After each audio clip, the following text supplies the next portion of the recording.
we're going to tell a story about what you're going to be when you grow up. You guys ever have that question? Anyone ever ask you what you want to be when you grow up? No one's ever asked you that question?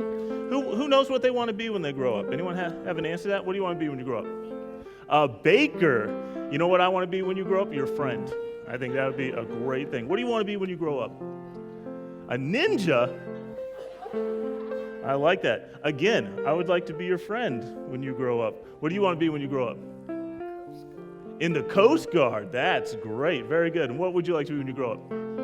A fashion designer. Excellent. My wife wants to be your friend when you grow up. So I'll ask you guys all a little bit later, but right now I'm going to tell you about trees. How many of you guys have ever seen a tree before? Who has a tree in their house? You guys have a tree in your house right now? You guys?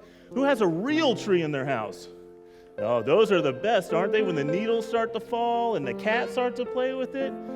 I'm going to tell you a story about 3 different trees, and they all had a dream for what they wanted to be when they grew up. Now, this is a brand new book, but it's a very old story. Okay? Are you guys you want to listen? We've got a nice thing going on here. So I'm going to show you some of the pictures here, all right? And because your mom and daddy don't have good enough eyesight, we're actually going to put it on the big screen for them too, okay? So everyone will be able to see this. So what we have here is we have on a mountaintop 3 little trees, and they stood and dreamed of what they wanted to be when they grew up. The first tree, he had a great dream. The first tree looked up at the stars twinkling like diamonds. You guys ever see the stars twinkle like diamonds? They're beautiful, right? And he says, when I grow up, I want to hold treasure. I want to be covered with gold, be filled with precious stones, and be the most beautiful treasure chest in all the world. He's got a little dream. See the little stars look like treasure chest up there? Now, the second tree had a different dream. The second little tree looked out in a small stream trickling by the ocean, and he says, I want to be a strong sailing ship. He said, I want to travel mighty waters and carry powerful kings, and I will be the strongest ship in the world. Now, the third little tree had a very different dream. When he grew up, he would look down in the valley below where all the men were busy and the women were working in the town. And he said, I don't want to leave this mountaintop at all. He doesn't want to be a chest. He doesn't want to be a boat. He says, I want to grow so tall that when the people stop to look at me, they will raise their eyes to heaven and think of God. I will be the tallest tree in the world. That's pretty big. Years passed, the rains came, the sun shone, and guess what happened to the trees? The little trees grew big and tall. But hold on. We're getting there. You see the picture of the men? What do you think they're trying to do? They're coming to cut the trees down. Drama, right? So the first woodcutter, the first guy, looked at the first tree and said, this tree is beautiful. It is perfect for me.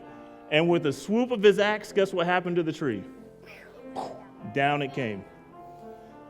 Now, the tree's thinking to himself, now I will be made into a beautiful chest, and I shall hold wonderful treasure. The second woodcutter looked at the second tree and said, this tree is strong and perfect for me. And what do you think he did? Chopped it down. What happened to the second tree? All the way down. Now, said the second tree, shall sail mighty waters. I shall be a strong ship fit for a king. And the third tree, remember the third tree, what did he want to be? He just wanted to stay there and be super tall. Well, the third tree felt her heart sink when the last woodcutter looked at her. She stood straight and tall and pointed strong to the heavens. But the woodcutter never even looked up. Any kind of tree will do for me, he said. And guess what he did? Chopped it down. The third tree was down. So the first tree was really excited when the woodcutter brought him into a carpenter's wood shop. And he thought, this carpenter is going to make me into a treasure chest, right? But the carpenter wasn't thinking about treasure chest. The once beautiful tree was not going to be covered with gold or filled with treasure. He was coated with sawdust and filled with hay for animals. It was just a trough, a hay trough. The second tree, what do you want to be? A big, mighty sailing boat, right? So the second tree smiled when the woodcutter took him to a shipyard, but no mighty sailing ships were being made that day. Instead, they made him, that strong tree, into a simple fishing boat, just a small little fishing boat. The small and too weak to sail in the mighty oceans. All he did, instead of bringing kings around, he brought dead, smelly fish.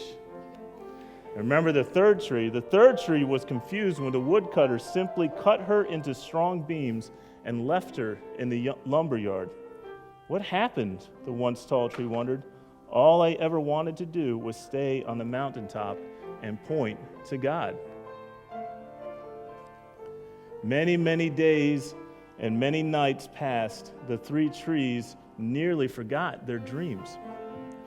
But one night, golden starlight poured over the first tree as a young woman placed her newborn baby in the feed box. I wish I could make a cradle for him, her husband whispered. The mother squeezed his hand and smiled as the starlight shone and the smooth and sturdy wood. This manger is beautiful, said the mother. And suddenly the first tree knew he was holding the greatest treasure in the world. You guys know who that is? Don't tell anyone. It's a secret. Well, later on, a few years later, one evening, a tired traveler and his friends crowded into the old fishing boat. The traveler fell asleep as the second tree quietly sailed out into the lake. Soon a thundering and thrashing storm arose. The little tree shuddered. He knew he did not have the strength to carry so many passengers safely through the wind and rain. The tired man was awakened. He stood up, stretched out his hand, and said, "Peace." And the storm stopped as quickly as it had begun. And suddenly the second tree knew he was carrying the King of heaven and earth. You guys know who that is? Don't tell anybody. Don't tell anybody. It's a secret. One Friday morning, the third tree was startled when her beams were yanked from the forgotten woodpile. She flinched as she was carried through an angry, jeering crowd. She shuddered when soldiers nailed a man's hand to her. She felt ugly and harsh and cruel. But on Sunday morning, when the sun rose and the earth trembled with joy beneath her, the third tree knew that God's love had changed everything. It had made the first tree beautiful. It had made the second tree strong. And every time people thought of the third tree, you know what they thought of? They thought of God, Jesus. And that was better than being the tallest tree in the world.